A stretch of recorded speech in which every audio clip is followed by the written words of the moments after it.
we do have R Jagannathan, the editorial director from Swaraj, joining us on the show. Hi, Mr. Jagannathan. Good to be speaking with you. Good morning. It's an important day, and the big question I wanted to ask was, it's of course the first, leg of that elections. It's skewed a lot more towards the southern part of the country, which has seen those clamors of north versus south divide. Of course, BJP isn't the most strongest in that area. Do you think the first leg of opinion poll and exit polls coming out might be giving an edge to the other parties versus BJP? Yes and no, because the BJP is not expected to do great in Tamil Nadu, which is where all the 39 constituents and Pondicherry are going to go to the polls.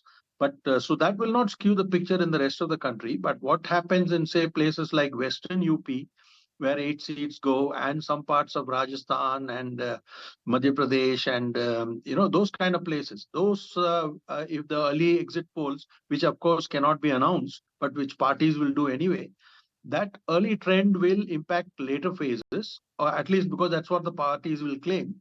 But they will have a chance to rework their strategies based on what worked in the first phases. So this is the big thing in multi-phase polling. So, but the Tamil Nadu itself will not impact hugely the larger voting patterns.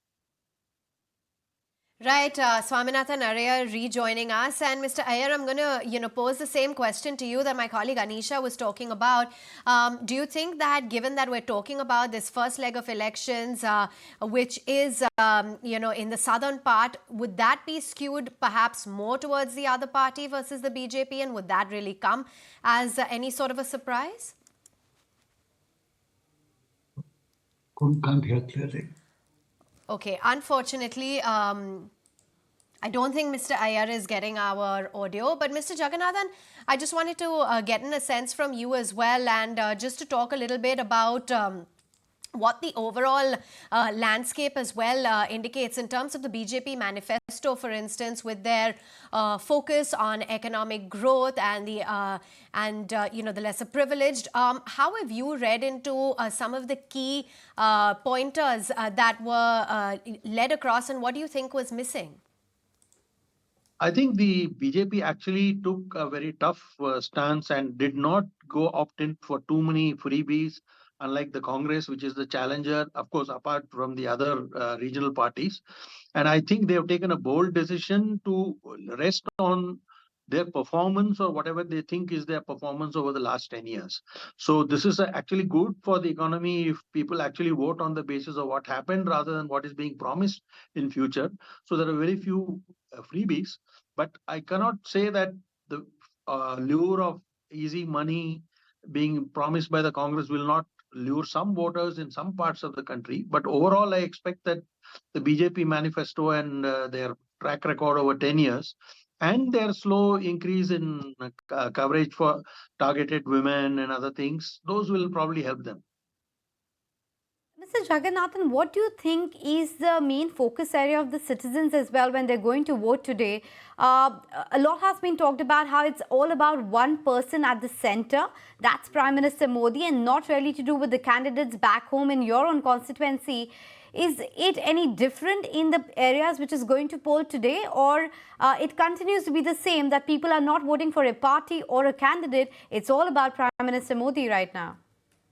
Yeah, as far as the BJP is concerned, that is certainly the case. And BJP will hope that people will ignore the candidate, if assuming he didn't perform too well, and focus on the big thing, which is to get Mr. Modi re-elected with a majority. So, but the thing is, in certain, what I'm hearing based on some of the people who have been on the ground, is that in some parts of, say, the Hindi belt, some regions of UP and Rajasthan, the candidate issues are actually surfacing. So the last time the BJP made a fairly clean sweep in many places, also in Karnataka. But this time it is not looking like any kind of substantial sweep, and there are some constituency level issues which they have to overcome, despite the fact there is a Modi factor, but may not be the kind of factor that worked in 2019 in some segments. I'm not talking overall. I'm saying there may be some very tough fights in some constituencies because of the quality of the candidates also. Because the Congress, if it puts up a good candidate, in places like Rajasthan, and also a key campaigner in the BJP, Vasundhara Raje, is not campaigning. So those things might make a difference in some specific constituencies. So we have to look at those issues also. Comes to the overall economic growth and the kind of progress that we've seen in the country, what are your observations in terms of on ground, how things have already shaped up? You did allude to the fact that a lot of people might be voting as well on the basis of the kind of progress and the historic moves that have been made versus what the future projections are. Yeah, so many of those things will impact a lot of the middle class voters. As far as the people below the middle class, the lower middle class, and the newly emergent consuming class, what has been done on the social welfare front will matter as much as the theme painted of a developed country by 2047. So I think the middle class will be driven more by aspirational values. The lower middle class also by aspirational, but their aspirations will be of a more material kind. They'll be looking to see incomes, jobs. So, but as of now, they do see some hope, and that is a good thing for the BJP as far as this election is concerned.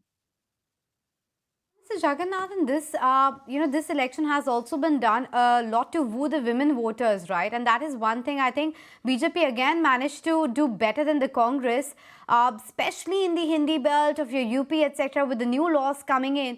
Do you think that could be a big factor at play for BJP?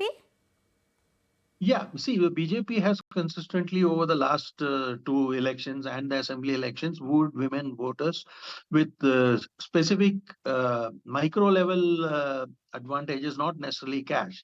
Like, for example, Nal Se Jal is a huge, huge benefit for women, though it has no monetary value except in the terms of time saved for women who are far away from water sources. So that is definitely going to play with them, which is why the Congress is trying to break that hold that, say, the Modi charisma has on the woman voter by offering 1 lakh by, by way of a free gift to many of them, though it has not spelled out who exactly will get it. It has made some very general promises and said that it will be rolled out in phases. So my guess is nothing like that will happen, because if they had to do it, they could have done it in their own states, but they haven't done it. So I think the issue is, I think people will weigh the possibility that these guys might not deliver on that cash, while Modi has started delivering benefits both in a little bit of cash and kind. Time also is equal to money, and women saving time on many things is going to be a huge advantage. They know it impacts them daily lives. Mr. Jagannathan, I know I'll put you on a spot, but what's your own prediction that 400 par, is that a figure that perhaps NDA can actually achieve? And also, what are the major upsets that you're watching out for with respect to the kind of candidates list that have come out? Is there any specific constituency that you're closely watching out for? And your prediction on the 400 number? Yeah, so I tend to be on the conservative side. I think the BJP would do well to reach last time's total of about 300 and odd. I think that is doable. A little more than that is also possible depending on specific factors, especially if the BJP does not lose too much ground in some of its strongholds, like, say, Rajasthan, Madhya Pradesh, Chhattisgarh, Uttar Pradesh. Also, it has to, my worries as far as the BJP's numbers are concerned, relate to states like Maharashtra, where the thing is very indeterminate. There are two fronts, neither of them pretty solid. We don't know which way the vote will finally turn. Then there is some slight pushback from the Congress side in Karnataka. Elsewhere, the BJP should hold its ground. Bihar is a little dicey, but I think the BJP should hold its ground. In the south, the BJP will gain. So if the potential losses in Maharashtra and in some parts of the Hindi belt are made up by the south, we are looking at 300 plus for the BJP and probably around 340 for the NDA. Charsu Par is a good rallying cry for the faithful to go and come out and vote, because if they said if they merely want a majority, half of them will not turn up to vote, especially in a very torrid light of summer this time. So I think 400 is like a stretch target to get the voters out. It is not necessarily a reachable target. Wanted to get in your view as a political observer as well, how you read into the news of Mr. Kejriwal's arrest and how things really panned out on that front. Yeah, it's not making an impact as of now because I think most people in Delhi take, I think, his antics with a touch of salt. But the thing is, it could have an impact if, let's say, for example, key leaders like Kejriwal and Sisodia get released briefly towards the Delhi elections, which is in the last week of May. So that time, if they play the victim card and all, there could be some sympathy vote for people who've been in jail and things like that. In Indian elections, those tend to happen at a constituency level. It might happen. So even then, the reading I see is that out of 7 Delhi seats, BJP should easily win 6. The seventh one may be in some doubt, and it could have some impact. Appreciate your time. Thank you so much for really assessing for us all that's taking place as we do have the first phase of polling that begins. If you like this video, then like, share and subscribe to ET Now.